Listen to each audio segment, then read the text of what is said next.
NetCredit is here to say yes to a personal loan or line of credit when other lenders say no. Apply in minutes and get a decision as soon as the same day. Loans offered by NetCredit or lending partner banks and serviced by NetCredit. Application subject to review and approval. Learn more at netcredit.com/partner. NetCredit. Credit to the people.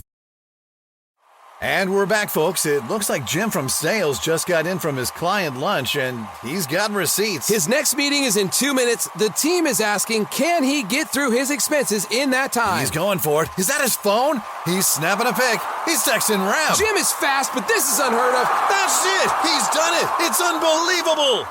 On Ramp, expenses are faster than ever. Just submit them with a text. Switch your business to ramp.com. Yeah, what's happening? We bout to bring that action. Gotta hold it down for my Seattle Kraken. Ay, we going beneath the waves. We going beneath the waves. Get it hype, step onto the ice. Ready for some action. Release the Kraken. Ay, we going beneath the waves. Going beneath the waves.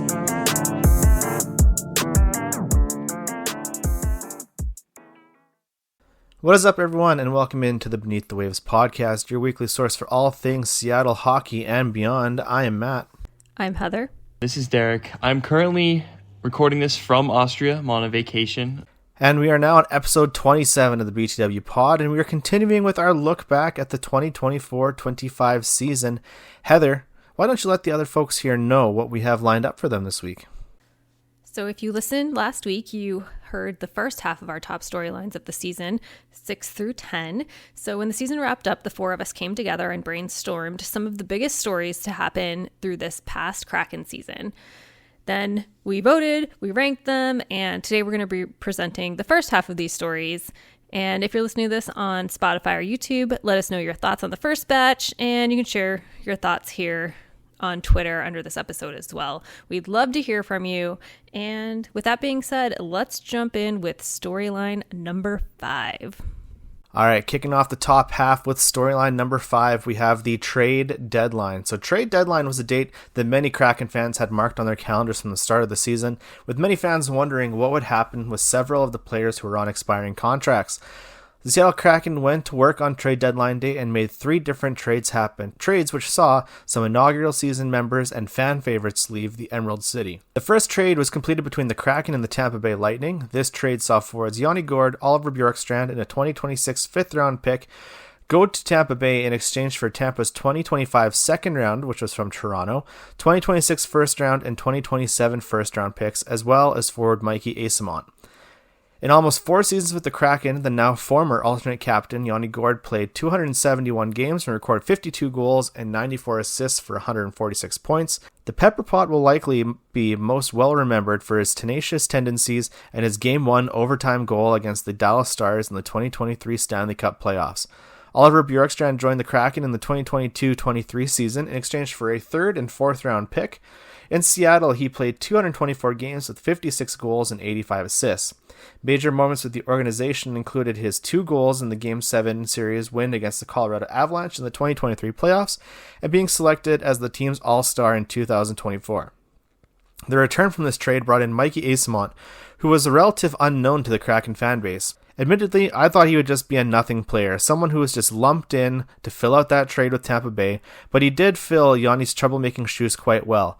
He recorded 4 goals and 2 assists in 20 games, and he is entering free agency this summer. The second trade of the day came when Seattle sent Brandon Tanev to the Winnipeg Jets for a 2027 second-round pick. Turbo was a Seattle fan favorite since day one, I'm sure largely due to his catalog of amazing headshots. In his time with the Kraken, Tanev played 238 games, scored 42 times, and contributed on 42 assists. Lastly, right before the closing bell of the trade deadline, it was announced that Daniel Sprong was traded to the New Jersey Devils for a 2026 7th-round pick. Sprong had a very curious career with the Kraken. He joined the Seattle Kraken in the inaugural season and played the following season, which included the playoff run. During his initial run, he played in 82 games with 27 goals and 25 assists. He then moved along to Detroit and then Vancouver before coming back to Seattle this November in exchange for future considerations being sent to Vancouver's way. His second stint with the club probably didn't go as he was expecting. Sprong only played in 10 games, had 1 goal and 1 assist, and then was sent down to the Coachella Valley Firebirds. Heading down there, he performed incredibly well in Coachella Valley, appearing in 19 games and recording 25 points. But unfortunately for him, he would not find his way back up to the big show with the Seattle Kraken, instead finding his way off to New Jersey. Altogether, this was a very exciting trade deadline for Ron Francis and the Kraken. Along with acquiring Mikey Eyssimont, who seems to have gelled with the team fairly well, Ron Francis now has 5 first-round picks and 5 second-round picks in the next 3 drafts. The front office has claimed they are going to be very aggressive this offseason, so we'll just have to wait and see if these picks turn into something bigger than just a prospect. I think for the trade deadline, this was probably the most exciting trade deadline that the Kraken have seen in all of their 4 seasons, so that's super exciting, I guess. But it was hard to see Oliver Bjorkstrand go, but extra hard, I think, to see OG players like Turbo and Yanni Gourde go. I think, that's one of those things where, because we're a new franchise and we've watched these players from the start of the franchise, it can be really hard to see them go. Whether or not it was the right move, it still is hard. Now, it absolutely was the right move. We got some amazing things back for them, but still a little bit rough. I will say, I did not know Mikey Eyssimont at all. I had not heard of him, and I have to say this was a really good pickup as well. So I'm really excited for him, and I do hope that he stays. I really liked his play, and I think that was super exciting. So I don't know. This was a really exciting trade deadline. I was really glued to X to kind of watch everything. And I think that, it was something that maybe the Kraken fans needed a little bit with the season, shake it up a little bit, give us some excitement. And, I think we got some pieces that we can use moving forward as well. I mean, a lot of pieces, actually. All right. So first of all, with the trade deadline, I just wanted to say, what a heartbreaking time for the whole fan base, as it was with Will Borgen when that happened. But I think we all know how I feel about trading players away. It's necessary, frankly. Arguably, I feel like we could have done more, but I really liked that we weren't scared to move, Tanev, who had peaked and was overpaid for his role, Gourde, who just wasn't worth it on our team, but it's cool him and Bjorky, got to the playoffs to lose to the first round. In the first round, I guess. And then Bjorkstrand, who honestly, we've been talking, had been kind of like absent in most of the games the last year or so, just kind of non-existent. Obviously he got the All-Star in 2 seasons ago, but since then, the whole last year, he's just kind of been non-existent. And so I'm guessing Bjorkstrand probably just needed a better supporting cast, or had maybe sort of checked out. If I was seeing the way Burakovsky was playing, I would have checked out too. So that's probably what happened. They kind of started together in Seattle, so maybe that's what happened. But all in all, I'll say that it was a really good haul for all 3 of those dudes. And I'll also say it was fun to see Mikey E, absolutely pop off. I really wasn't expecting anything. I was just like, oh God, some random no-name dude. But, he showed up. Number 4 in our countdown of storylines is simply her. Yes, we're talking about assistant coach Jessica Campbell. I think we were all so excited to hear that she would be coming up from Coachella Valley with Coach Dan Bylsma. I had watched her take some of these players and really work closely with them to great gains. She was so skilled at helping improve, especially the skating of players. And I always think about Riker Evans as one of the great examples. And he just sort of was a clunky skater, no offense to him. And she really helped his skating, so he's so smooth and so much better. But she's had a hand in so many of the players that are now playing with the Kraken from the Firebirds. And that development line you can really draw it straight from her to their success now. Not that it was just her, but she had such a big hand in it. At the first game of the season, her announcement got the biggest cheers. It was such a milestone in hockey history, as she was the first female coach in the NHL. While she credited so many who came before her to pave the way, she has been such a huge inspiration to so many, but especially to kids and young women seeing themselves in her standing there right behind the bench. There's something really amazing about getting to see yourself in someone in a role like that. I wanted to share a few quotes from an interview she did with Alison Lukan when asked about being the first woman behind the bench. Allison mentioned that the Kraken have female assistant GM in Alexandra Mandricki and a female manager in hockey analytics in Namita Nandakumar and development coach Caitlin Parker. Allison commented on the fact that Coach Campbell always shines a light on other women in this league and asked how is she seeing different voices come into the league and being accepted right now, and what is the future? Coach Campbell said, I think when you have more voices, different voices, there's power in that. For me, I think that's what I've always tried to do and how I approach my work. Being obviously one among many men, I have experiences, I have different ways of seeing things, and I believe in that. I have passion for that. And so I want to share that, and I don't want to ever hold back because that may be different. She went on to say, I'm just really grateful that I'm in a position every day. I don't think about the fact that I'm the only woman, but when I definitely acknowledge is that I never dreamt of being in this situation because the visibility wasn't there for me, especially as a young girl going through college and playing. I didn't know it was possible. But when I actually look at the facts of the matter, there are so many remarkable women across our league, and many also in management and player development and scouting and all kinds of positions. I just have the visibility now of being behind the bench. And so I feel like I'm carrying it forward for so many women who have already been doing great work. And I'll just say, for me, there's still a lot of work to do on this front. We see comments every day calling her the, quote, DEI hire, and that women shouldn't coach men's hockey. But Coach Campbell is extremely qualified in her position. Not only did she have an esteemed hockey career herself, but she has many years of coaching under her belt in different capacities as well. She has such an important voice in the NHL and in the Kraken specifically, and it's an honor and a privilege that we have her as part of this organization. So in closing on this one, cheers to capital H-E-R and her incredible season as the first female NHL coach. Here's to many, many more. And also, may those many, many more be with the Kraken. Her. None other than Coach Jess Campbell. I mean, I don't think you can get more inspirational than Coach Jess Campbell. She has said it all for herself with her, frankly, badass aura. I mean, I was just watching this interview with her the other day, and she's just like so confident and just says, answers everything instantly. And it's just the ultimate presence of what you want, confidence and leadership. And just a great example for everyone in the hockey community, of what women can do in sports and what they should be doing in sports. So really love that. And I just can't think of a better person you'd want, like, as a figure in hockey, as the PWHL begins to usher in a team into Seattle, and just the Seattle hockey community in general, as we're growing this hockey community, the youth hockey community in this area. It's just amazing for the development of the game overall. She's a great schemer on the PP time, and I will say, skating instructor. And the skating instructor part, I will say, just one gripe with Jess Campbell, Coach Jess, is that I just wish she would have fixed Matty B's stride by now. He's still out there doing that weird little limp thing, kind of a little slow, a little bit of a weak stride. So that's something I want to see next year for progress, in case you're listening. I definitely think that the Jess Campbell hiring right from the start of the season became one of my favorite things to follow along with. With how I'm watching games up here, we don't always get the Kraken Hockey Network. It's always a coin flip what game we're going to get.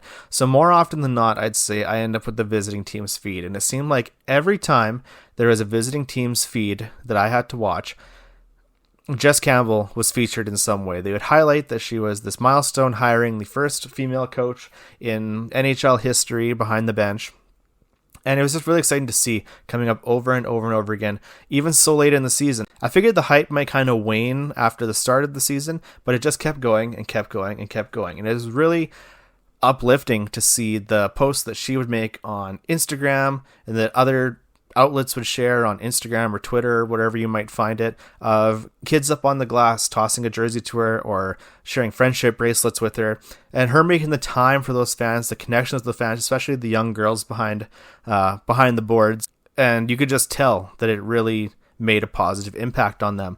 Coach Jess grew up in Rocanville, which is about 2 hours or so away from where I live, and they had a little event in March this year where they had a watch party when the Kraken were playing against the Edmonton Oilers, and there's a nice big turnout. I think there's only like 900 people in the town, something like that. They unveiled a billboard that's going to go up in town. It says, "You can and you will, home of Jessica Campbell, the first female to coach in the NHL," and that's just an awesome point of pride for this small town.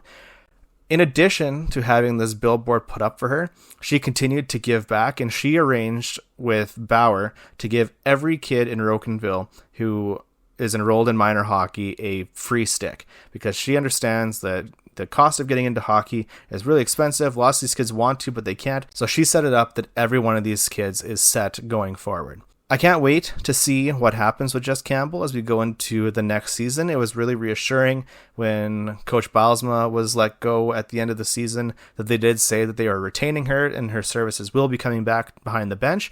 So fingers crossed she keeps going, and I can't wait to see more highlights of her getting that whiteboard out, seeing the guys huddled around her, and then it's really just the best feeling when she draws up a plan and the boys execute on it. And coming in at number 3 on our storyline countdown, The Price is Right. Yes, we are talking about Shane Wright, and he has had an interesting hockey career to say the least. He received exceptional player status from Hockey Canada in March 2019, which allowed him to enter the OHL a year earlier than usual. In 2019, he was selected with the number 1 pick by Kingston, and that first season he led all OHL rookies with 66 points, 39 of those points being goals, and was named Rookie of the Year. Where things became tough for Wright was the next season, the 20-21 season, when the OHL canceled its season due to COVID. However, in 2021, Shane was Team Canada's captain in the 2021 IIHF Under-18 World Championship. Not only did Canada win, but Shane had 14 points, 9 goals, and 5 assists. He then became the youngest captain in Kingston team history in October of 21, when he was just 17. The 21-22 season, he had 94 points, 32 goals, and 62 assists, which was 8th in the OHL overall. I wanted to share all of that because I think sometimes people forget that he's not had a straightforward path to get to where he is today. Missing an entire season, basically, had to impact his development for sure. While he was named the top draft pick of 2021, he did fall to 4th, which is very fortuitous for us because the Kraken just happened to have that 4th pick, and it was really lucky in my eyes that Shane Wright was still available. I want to go back to preseason of this year.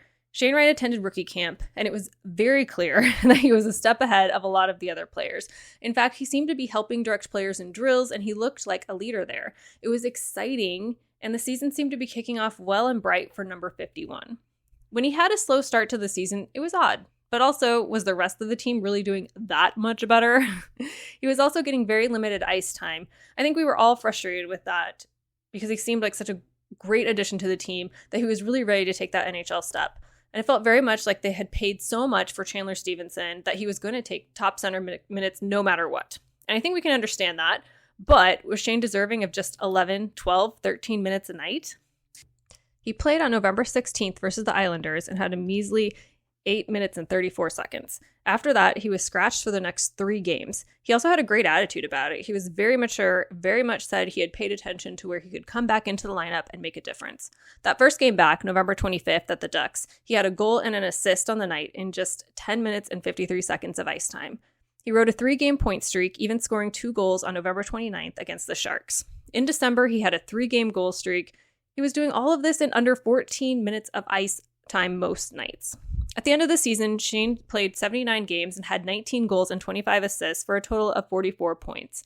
He ended with a plus-minus of +4, which actually put him in the top 3 plus-minus for forwards and notched him a $250K Schedule A bonus under his entry-level contract. Unfortunately, he missed his goal mark by just 1 to get an additional bonus, but I just want to end by saying, if Shane Wright can do this with limited ice time, what can he do with top minutes? All right, and then third, I wanted to talk about Shane Wright storyline.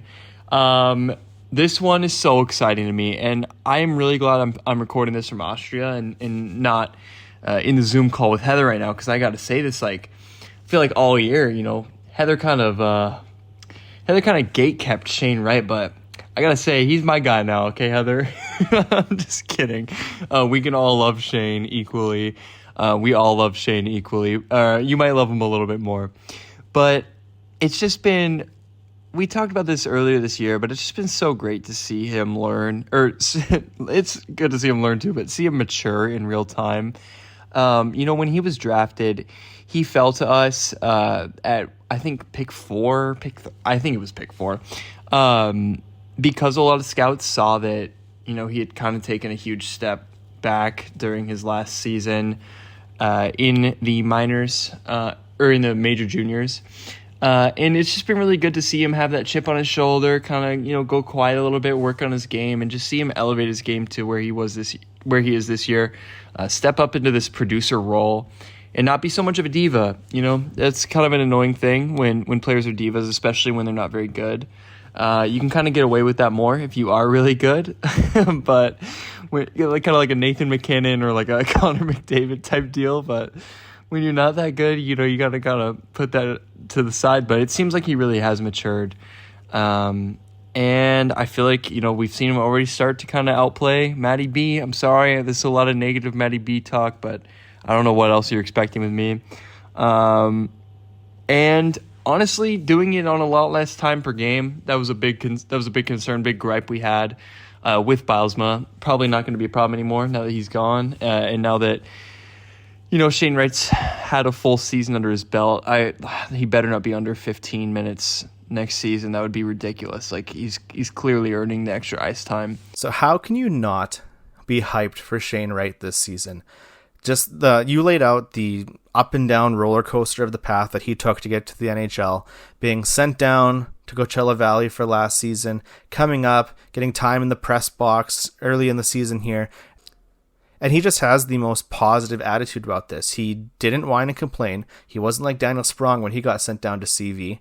And he turned it around. He put in the work. He got results done. He got that nice Schedule A bonus at the end of the season. 1 goal away from getting another nice bonus. So the kid's just doing awesome. So I will say, and I said this on a previous episode, when Shane was drafted, I wasn't really in on the hype. I thought there's got to be a reason why this guy was projected number 1, fell all the way down to 4. Maybe there's not that hype there that there initially was. So I wasn't super hot and worked up on this guy. But this season totally turned me around. I am absolutely a Shane Wright guy now.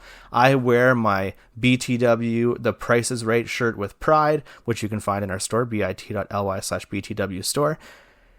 And he's just awesome. I can't wait to see what he does as he gets more ice time, as he gets more experience. And we still have him for a good chunk of time on a very, very nice looking contract. So once that time comes up, hopefully he's going to be with the Kraken for a very long time and just keep continuing to grow and excel in this game. NetCredit is here to say yes to a personal loan or line of credit when other lenders say no. Apply in minutes and get a decision as soon as the same day. If approved, applications are typically funded the next business day or sooner. Loans offered by NetCredit or lending partner banks and serviced by NetCredit. Application subject to review and approval. Learn more at netcredit.com/partner. NetCredit. Credit to the people.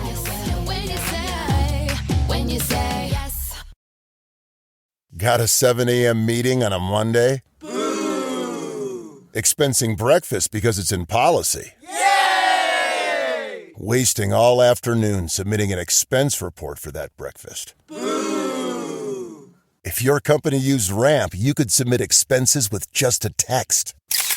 Yay! Free your team from expense reports today. Switch your business to Ramp.com. The NBA 82-game grind is done, and now the real fun begins. The NBA playoffs are here, and it's time for all the high-stakes drama, clutch moments, and jaw-dropping plays. I can't wait. If you're looking to make the playoffs even more exciting, DraftKings Sportsbook has you covered as an official sports betting partner of the NBA. Try placing a bet on your favorite player's performance.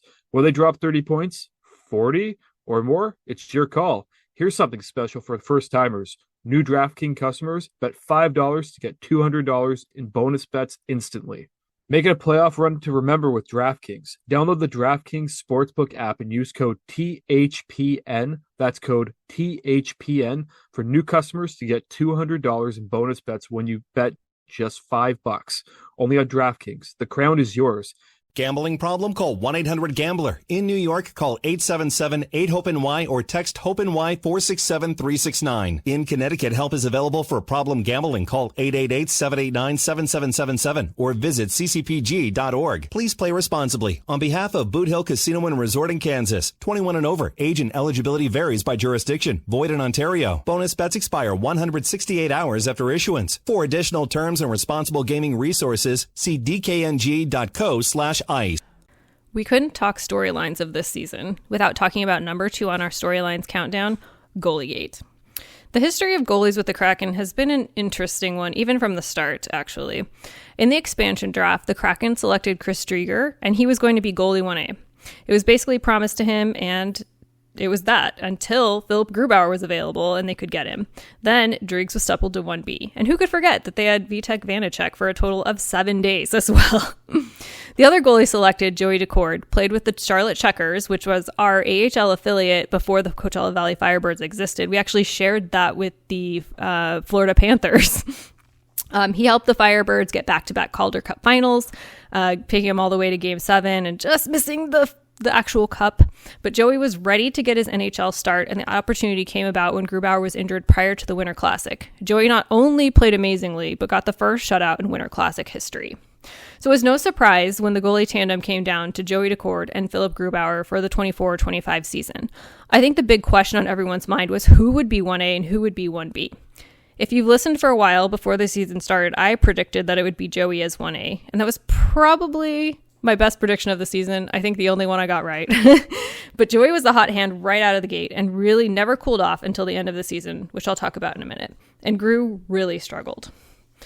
On January 29th, the team placed Grubauer on waivers with the intention of reassigning him to Coachella Valley.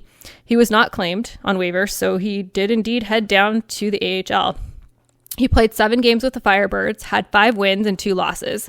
He had a 2.87 goals against average and a .893 save percentage while there.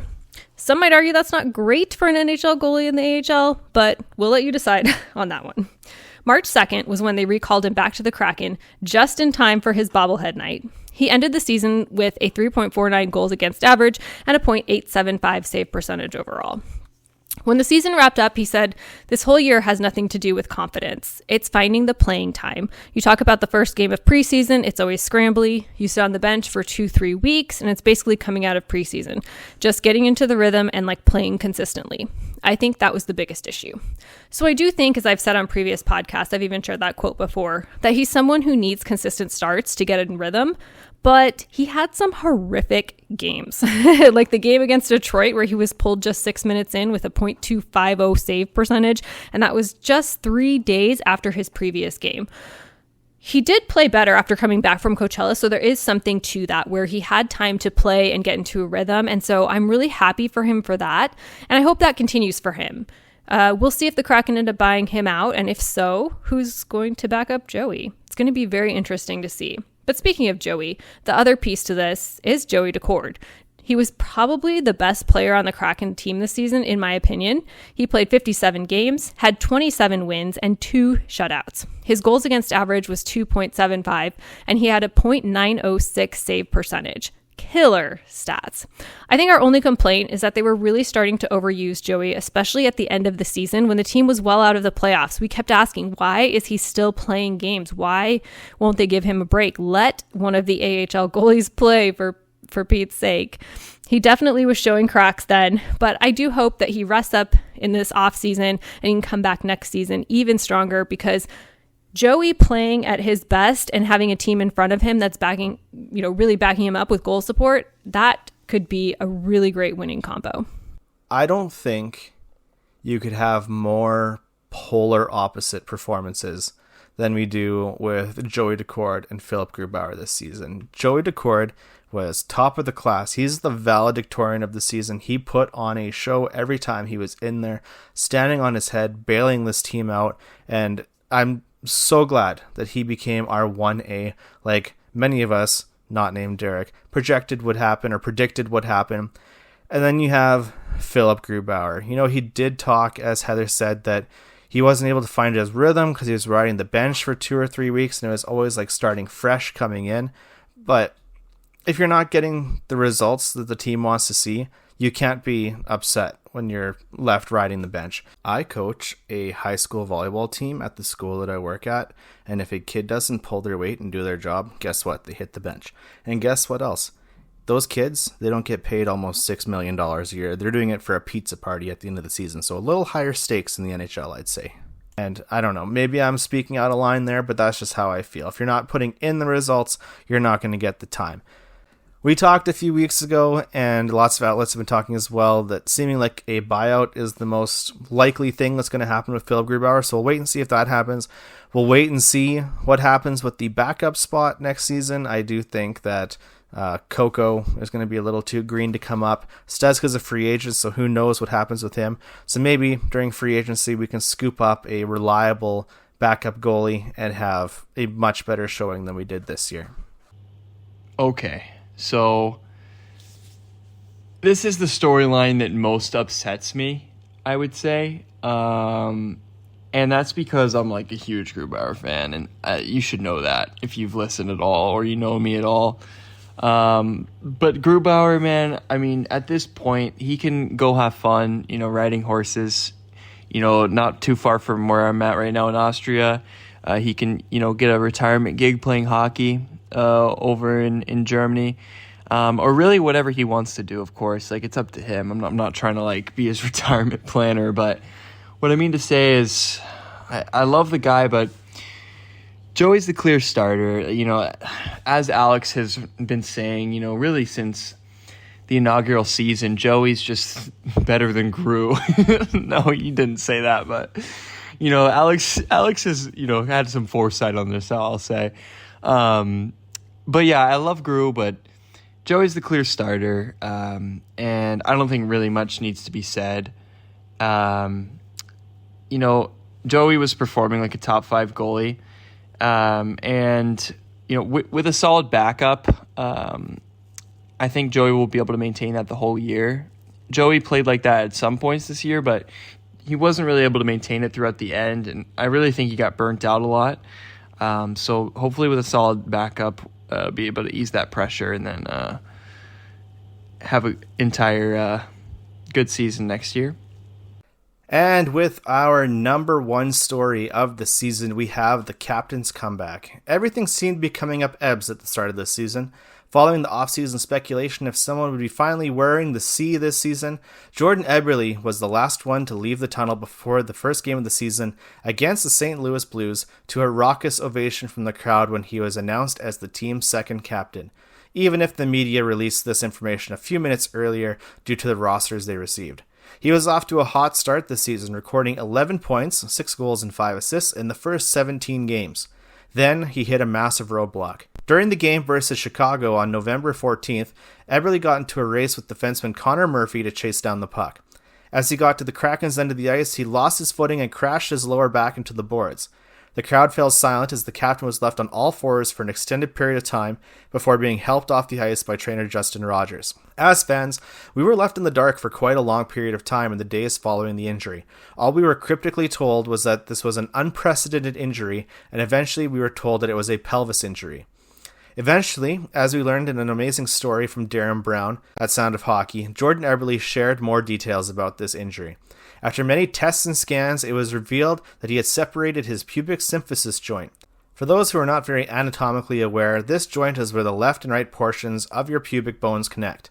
In Eberle's case, this joint was so stretched and loose that his lower body had no structural integrity. In searching for more information about this injury, Ebbs couldn't find any examples in either hockey or football, but he eventually found answers from rugby players who went through the same surgery that was now being considered for him. After hearing these accounts, the surgery proceeded on November 22nd, and it was revealed that he would be on LTIR for 3 months. Another close source of information was Jordan's wife, Lauren, who provided in social media posts that he was bedridden in the basement, immobilized on a hospital bed. To further the pain of this injury, Lauren was closing in on the due date of their 3rd child. 2 days after his surgery, Landon Rodich Eberle was born, and Jordan could only be involved via FaceTime from the basement. Jordan was forced to spend a month in the hospital bed before being able to move to a wheelchair to at least be a little bit mobile. As a fan base, many of us wondered how realistic the 3-month return window was and if we would even see the captain again on the ice this season. We followed as closely as we could with any hint of recovery that we could take in, whether this be accounts from him in the locker room on crutches, walking around with any sort of assistive device, or finally hitting the ice in a red jersey at practice. Every step in recovery was excitedly celebrated. Eberle worked along with the training staff at the Kraken, who gave him the mentality of take care of yourself, and when you get back, you get back. Finally, after having to watch the team that he was selected to lead for 40 games without him, he finally rejoined the team on February 22nd. While we thought that this would be a slow return, the captain logged 14 minutes and 18 seconds of ice time in his first game back. It would be in his 4th and 5th game since returning from the injury that Ebbs would find his name on the score sheet, recording an assist in both of those games. By the end of the season, Jordan Eberle played in 42 games with 9 goals and 17 assists. From his crowning as captain to his unprecedented injury and then finally to his return to form, Jordan Eberle underwent a pretty significant journey this season, telling the story of the captain's comeback. With Jordan Eberle, I think I've lost count of how many times I said, I cannot believe that he is back on the ice. What a remarkable comeback. I still cannot get over it. What an absolute warrior. I just love that he couldn't find anyone in the hockey or football world that had the same injury. He had to go to a rugby player to find it, several of them actually. And I think it was so interesting that he had talked to a couple that had surgery and it was successful, and he talked to one that didn't and then ended up having to have it anyway. And that was basically how he decided, okay, I'm going to have the surgery. And I'm still in awe. I am still in awe. What an amazing captain we have to go through that and come back and play and just still really be an amazing player. I'm blown away by Jordan Eberle. This story still just... It blows my mind. It's incredible. It's incredible. What a story. What an amazing, amazing story. The Ebbs comeback, I will say, insane, superhuman recovery time, so quick. But really here, what I wanted to focus on is just how instrumental he was to the beginning of the season. Being named captain, giving the sense of identity to the team that they had been lacking, for a long time at that point. And, being the first... true captain, because Giordano was I feel kind of a mid player or mid captain in general. I feel like that guy was kind of a little bit of a crash out, but Ebbs, fan favorite being a captain is just pretty cool, and then he's just really the guy for it. And then he just had such a monster beginning to the season. It just hurt so bad to see him get hurt, and I feel like if he stayed healthy the whole year, we could have seen a real difference in the trajectory of the team. I think leadership matters a lot, and he was also just on a tear. And you lose all that production, you lose the playmaking, you lose the scoring, and you lose the leadership. And it's it just sucks. And obviously, no team is ever going to be 100% healthy. But losing your captain right after you name him captain, and also your best player at that time, that's not something that every team had to deal with this year. Yeah, that was unfortunate, but really liked how quickly he came back, and then he was just, his great self to end the season as well, so it was really nice to see that. And finally, just a couple of quick hits of news for you to get out of here this week. Our poor beloved Coachella Valley Firebirds have been knocked out of the Calder Cup playoffs after 4 games against the Abbotsford Canucks. We'll have more details on that in the near future. In other Seattle Kraken adjacent playoff news, Berkeley Catton and the Spokane Chiefs are currently tied 1-1 with the Medicine Hat Tigers in the WHL Championship. Last year's first-round draft pick also took home the WHL's Brad Hornung Memorial Trophy for most sportsmanlike player in the league. He wasn't the only Kraken prospect to take some hardware home at this year's WHL Awards. Following an 89-point season with the Portland Winterhawks, 2022 fourth-round pick Tyson Jugnoth was awarded the Bill Hunter Memorial Trophy for WHL's Defenseman of the Year. We also had some reports this weekend that Jugnoth will be foregoing his NCAA eligibility at Michigan State next year and instead will be signing his ELC with the Seattle Kraken, so very excited to see what comes of him making that move. And in one more piece of prospect movement, 2023 third-round draft pick Caden Price was reassigned from the Lethbridge Hurricanes to the Coachella Valley Firebirds following their WHL playoff elimination. He had 43 points in 57 games between the Lethbridge Hurricanes and the Kelowna Rockets this season. As we know, many other leagues are deep into their playoff schedules right now as well. In the Stanley Cup race, here are the standings as of Sunday, May 11th. The Hurricanes, Stars, and Oilers all hold 2-1 leads over their opponents, and the series between Toronto and Florida is all tied up at 2 games apiece. The chase for the PWHL's Walter Cup is also underway. The Minnesota Frost currently hold a 2-1 series lead over the Toronto Scepters, and the battle between the Ottawa Charge and Montreal Victoire is currently at 1-1. Interesting note from Sunday's game between Montreal and Ottawa is that the game went to 4 overtimes. Yes, 4 overtimes. The final run time in this game, which was a 3-2 victory for Montreal, was 135 minutes and 33 seconds. Just an absolutely ungodly amount of hockey being played in that game. It's also worth reminding as well that the Walter Cup series are played a best of 5. The IIHF Men's World Championship is underway, and one more Kraken snuck their way onto a roster, as Mikey Asamont was added to the Team USA roster for that tournament, joining Joey Decord and Matty Beniers on that team. The Utah Hockey Club has landed on their new name and branding for the next season, as predicted and leaked by their own YouTube handle. The team will now be referred to as the Utah Mammoth.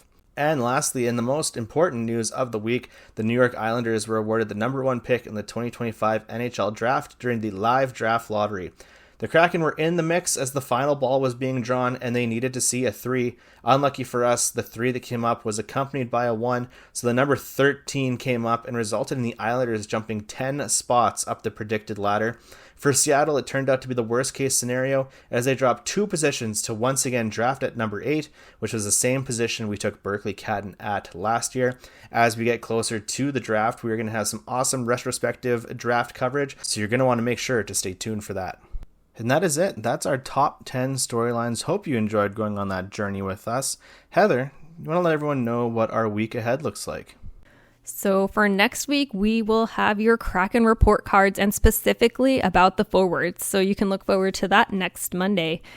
And with that, Matt, where can everyone find us online, on social, all the things? So the first thing I'm going to need you, dear listener, to do is make sure to sub to our YouTube. Not only are we going to have video content up there and future live streams as we've been doing throughout this season, but podcasts are also being posted there going forward as another place for you to find the BTW pod. Also, check out Heather's PWHL press conference bonus episode of the pod from a week and a half ago or so, where she lays out everything that she saw from the PWHL Seattle announcement press conference. As always, you can check out the BTW store at bit.ly/BTW store. We have our Monty Mania gear, our Price Is Wright design, our Joey Icon design, and every form of the BTW logo you could hope for on t-shirts, hoodies, hats, fanny packs, barbecue aprons, baby bibs, whatever you want. We probably got it, and if we don't have it, let us know and we'll get it for you. So go ahead and check that out. There's deals happening all the time, so go and see what you have happening in the store at the time that you're listening. Next, please drop a follow and a 5-star review in the podcast app of your choice. If this is your first time listening or your 27th time listening, it would mean the world to us if you went down to the bottom of this podcast screen and hit a 5-star review. If there's a comment box, leave a little written review so we know what you liked. It'll help give us direction as we go forward into the off season and the next season beyond that. Lastly, if you want to find us online, you can find us anywhere there are social medias at BTWSEA. That is at BTWSEA. So that can be found on Twitter, Instagram, TikTok, Facebook, Blue Sky, YouTube, anywhere that you think we might possibly be. We are probably there at BTWSEA. We look forward to hearing what you thought of our top 5 storylines of the year. What did you agree with? What did you disagree with? Again, let us know in the comments to this upload or on our Twitter feed at the post for this episode. And we can't wait to bring you more Seattle Kraken content next week. All right, that's it. See ya! Release the Kraken, we going beneath the waves, going beneath the waves.